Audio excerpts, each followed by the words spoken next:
അയ്യോ യമുന നമ്മളെ നോക്കി കൈ വീശുന്നു. ഹായ് എന്നെ തെരിയുമാ?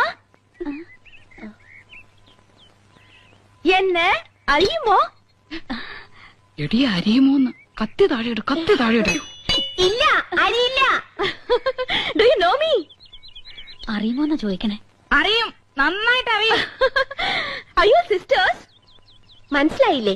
നമ്മള് സിസ്റ്റേഴ്സ് നേഴ്സുമാരാണെന്ന് ചോദിച്ചത്. ഓടി, നമ്മള് സഹോദരിമാരാണെന്നാ ചോദിച്ചത്. അല്ല, ജ്യേഷ്ഠാനിയന്മാരുടെ ഭാര്യമാരാ. നൈസ്. നീങ്ക ഒരേ വീട്ടിലേ കൊടുത്തനോ? കുടിക്കാൻ എന്തോരോ വേണമെന്നാ ചോദിക്കുന്നേ. കാപ്പിണ്ട് മതിയോ? മണ്ടത്തിന് പറയാടി, പാലല്ലേ കുടിക്കൂ. നീങ്ക ഒരു വീട്ടിലാണോ താമസം? ആഹാ, എന്ന ഒற்றுമൈ. യോ ഗുഡ് നെയിം? Good night. അയ്യോ, അവര് പേരാ ചോദിച്ചത് തന്നെ. ഇത് ആനന്ദവല്ലി ചേച്ചി, ഇത് കൗസല്യ ചേച്ചി. ഞാൻ ഇന്ദുമതി, ഞാൻ ഏറ്റവും ഇളയത്.